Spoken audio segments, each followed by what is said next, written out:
Chapter 27. Hugo Tenderfoot.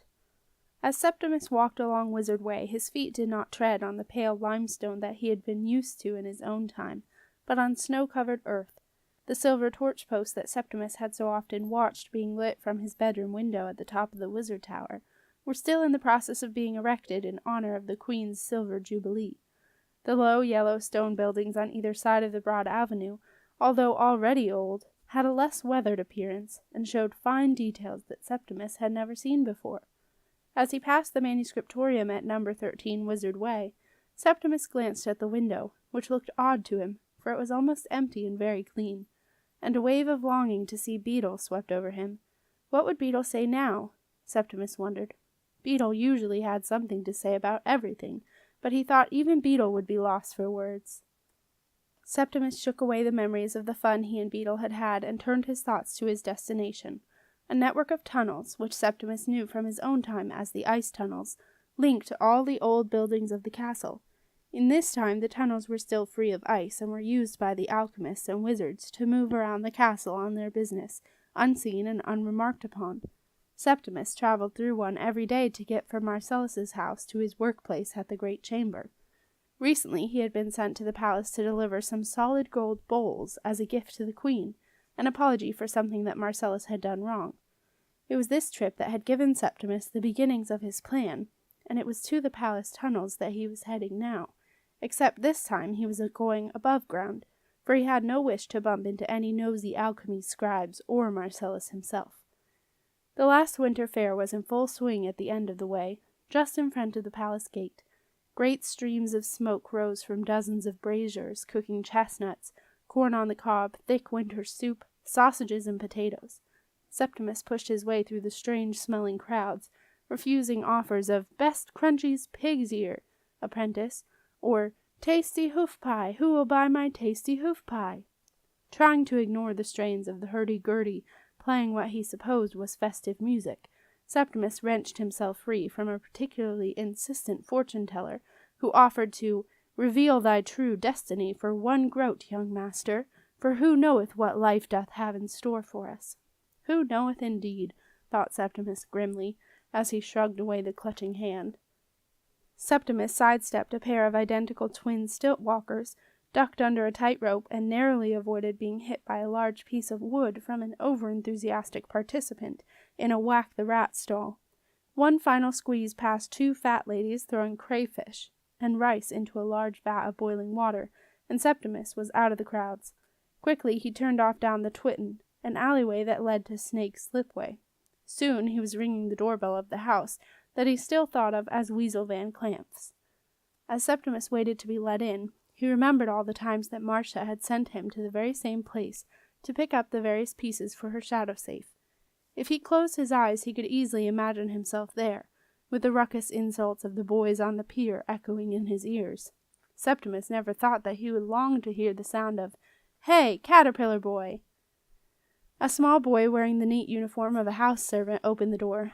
He looked surprised to see Septimus, who usually came up through the tunnel, but he smiled and bowed to the alchemy apprentice. "Prithee, step inside, Septimus Heap," said the boy, who had earnest grey eyes and freckles, and whose sandy-coloured hair sported the usual pudding-basin haircut that all the children had. Septimus had resolutely refused it, insisting on letting his curls grow, ever longer and more tangled by the day. The boy looked at Septimus expectantly, waiting to escort Septimus where he wanted to go. Septimus sighed. This was not part of his plan. He had forgotten about young Hugo Tenderfoot, who had an irritating tendency to follow him around like a lost puppy. Septimus was forced to say something. He cleared his throat and said, "Thanks very much, Hugo. You can go now." "Prithee?" The boy's eyes widened, partly in surprise at hearing Septimus speak, but mainly because, although he did not quite understand what Septimus had said, he felt as if he should. Septimus made an effort at what he thought of as old speak. Prithee, Hugo, begone." "Begoon?" Septimus was saved from further efforts by the tinkling of a bell upstairs, which Hugo, after giving Septimus a small bow, ran off to answer. Quickly Septimus walked to the back of the house and took the creaky steps down to the cellars, where he took the familiar tunnel that led out of the furthest end, along which he had first followed Una Brackett to the laboratory. The tunnel was well swept and brightly lit with burning rushlights, unlike in Una's time, but apart from that, it looked just the same. Septimus ignored the door to the laboratory, which Marcellus used for the more delicate experiments, and took the side tunnel that he used every morning to get to work. He soon reached the familiar trapdoor. But where was the ladder? Septimus knelt and opened the trapdoor. It looked like a long drop. He hunted around for the ladder, but he could find no sign of it. There was nothing else to do. He would have to jump. Septimus hesitated, trying to judge how far he would have to fall if he dangled full length from the trapdoor. He told himself that if Simon could do it while wearing a pair of ice skates, then he could easily do it without. In the tunnel, the sound of voices drew near, and Septimus stepped back from the trapdoor. He watched a group of chattering palace servants pass by below him. They were wearing the old-fashioned palace uniform that he had seen on some of the ghosts in his own time. The sight of the servants disappearing around the corner suddenly made up his mind, for it would be much easier to get into the palace unnoticed in the middle of a gaggle of servants. Quickly Septimus slipped through the trapdoor. After dangling uncertainly for a few moments, he realized the reason why the floor of the tunnel seemed so far away. It actually was far away, for it was no longer covered in a thick layer of ice. But Septimus was committed now. He closed his eyes, took a deep breath, and let go. Oof! The jarring from the drop took his breath away, and as Septimus lay winded on the tunnel floor, he saw Hugo's worried face peering down at him through the trapdoor. A moment later, Hugo had unclipped the ladder from where it hung from the ceiling and pushed it down to Septimus. "'Tis far to fall, apprentice," said Hugo, scrambling down.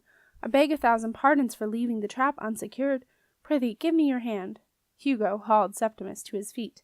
"Where was the ladder?" asked Septimus. "Prithee, I pray you, apprentice, ascend with care." Septimus sighed. "Hugo," he said, "I don't want to ascend with care. Now buzz off." "Buzz off?" "Yes, buzz off. Go away. Scram." "Ugh! Begone with you!" Hugo's face fell. He understood "begone with you." It was something his elder brother said regularly, and his 2 elder sisters, and his cousins who lived around the corner. "Oh, come on then if you want to," Septimus relented, realizing that if Hugo went back, he would very soon be telling everyone that the alchemy apprentice had gone off into the tunnels alone.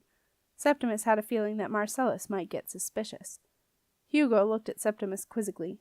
"Want to?" he said, copying Septimus's accent. "Want to. I want to." "Well, come on then," Septimus told him, impatient to catch up with the palace servants whose chatter was fast fading away. Hugo trotted after him. "Buzz off," said the boy, running behind Septimus like a small bee. "Buzz off, buzz off, buzz off." Septimus half ran, half walked beneath the rushlights that lined the wide brick tunnel that branched off toward the palace. The small bee running behind kept pace with him, and apart from the occasional buzz off, did not make any attempt at conversation. As the voices of the palace servants became clearer, Septimus concentrated on maintaining some distance from them, while still keeping them in sight, for as they approached the palace, numerous small turns appeared, and the tunnel began to resemble a rabbit warren. After a few minutes, the servants took one of the small tunnels, and Septimus was just in time to see them disappear through a narrow red door. He turned to Hugo. "You ought to get back now," he said, and then, seeing Hugo's puzzled look, he said, "Prithee, begone. I pray you do not disclose our journey, for I go about the master's secret affairs." Hugo put his head to one side like a parrot, wondering whether it was worth repeating what he had just said. "Buzz off?" he asked. "Yes, buzz off. Hop to it. Go on, shoo." Hugo got the message. His face fell, and he set off dejectedly, back along the tunnel. Septimus felt a stab of remorse. No one else had shown the remotest interest in being with him, ever since he had been stuck in the dump of a time. "Oh, come on, then," he called out. Hugo's face lit up. "Not buzz off?" "No," sighed Septimus, "not buzz off." A few minutes later, Septimus and Hugo were standing in the main kitchen corridor, in the middle of what appeared to be frantic preparations for a banquet. A wave of servants swept past them, while the boys stood like 2 rocks in the middle of a fast-moving stream, watching the great stacks of plates, trays of goblets, and tubs of golden knives pass by. 2 servants almost bumped into them as they staggered past with a massive silver tureen between them. They were followed by a swarm of girls, each carrying 2 small silver bowls. From each bowl the head of a duckling poked out. Septimus was amazed. He was used to the palace being a quiet and almost empty place. He had expected to be able to sneak in and find his way to the turret that housed the queen's room unnoticed. His plan was to follow the queen or princess into the room while the invisible door was still open. He would then sneak down to the robing room and try to go through the glass once more. Septimus knew it was a desperate plan with little chance of succeeding, but it was worth a try. But now he could see that if the palace was this crowded everywhere, he had no chance, especially standing out as he did in his gold-emblazoned alchemy tunic. In fact, Septimus's strange attire was already attracting glances. Servants were slowing their pace and staring at him. Soon a jam of people began to build in the corridor, causing a large and impatient footman, who was trying to get out of a linen cupboard just behind Septimus and Hugo, to push his way forward and barge into them. Angrily, the footman grabbed Septimus's collar. "Thou art a stranger here," he said suspiciously. Septimus tried to pull away, but the footman held on tight. Suddenly, Hugo piped up. "Sir, we are but messengers, come with urgent tidings for the pastry cook." The footman looked at Hugo's earnest expression and let Septimus go. "Take you the third turning, and then the second entrance. Madam Chu may be found therein. Treadst thou softly, for she did burn 4 dozen pies but 1 hour past." The footman winked at Septimus and Hugo, stepped into the stream of servants, and was carried away. Hugo looked at Septimus, trying to understand what he wanted to do. Hugo liked him, for Septimus was the only person he knew who did not shout at him or order him around as if he were no better than a dog. "Buzz off?" asked Hugo, as 3 fat women bearing great baskets of bread rolls pushed past. Septimus shook his head and glared at the women who had all turned to stare at him. "Not buzz off," he replied. "There is something I have to do." "In old speak," Septimus said, "I have a quest here in the palace." Hugo understood quests. All knights and pages had them, and he didn't see any reason why an alchemy apprentice should not have one too. He had never heard of a quest starting in a palace, but anything was possible with the alchemists. He took Septimus by the hand and pulled him into the flow of servants. Following the smells of hot water and soap suds, Hugo soon found what he was looking for, the laundry room. Several minutes later, and 2 groats poorer, 2 new palace servants, dressed in clean servants' attire, slipped out of the laundry room and set off, the small sandy-haired one trotting behind the taller one with tangled curly fair hair. They had gotten no further than the corner when a large woman in a stained apron stepped out of the sauce kitchen doorway, carrying 2 ornate gold jugs. She thrust the jugs, which were full of hot orange sauce, into their hands, saying, "Make haste, and pushed them off to join a long line of other boys, each carrying an identical golden jug. Hugo and Septimus had no choice. Under the eagle eye of the sauce cook, and followed by a large palace footman carrying a crisp white cloth in case any boy might spill the sauce, they followed the line of boys up the long and winding back stairs, and emerged into the gloom of the long walk. As they progressed slowly, the chatter and clatter of a banquet beginning in the ballroom drifted toward them. Suddenly the great doors to the ballroom were thrown open, and a roar swept over them. The long line of boys began to file inside. Septimus and Hugo trailed into the ballroom at the end of the line, and the footman closed the doors behind them. Open-mouthed, Hugo stared at the sight before him. He had never seen such a huge room packed full of so many people, wearing such rich and exotic clothes. The hubbub was almost deafening, and the rich smells of the food made the boys' heads swim, for no one ever remembered to feed Hugo very much. Septimus, who was more used to such occasions, Marcia was a generous hostess at the Wizard Tower, was also open-mouthed, but for another reason. Sitting at the top table, a familiar figure surveyed all before her, and, as ever, Queen Ethelderda wore her usual expression of disapproval.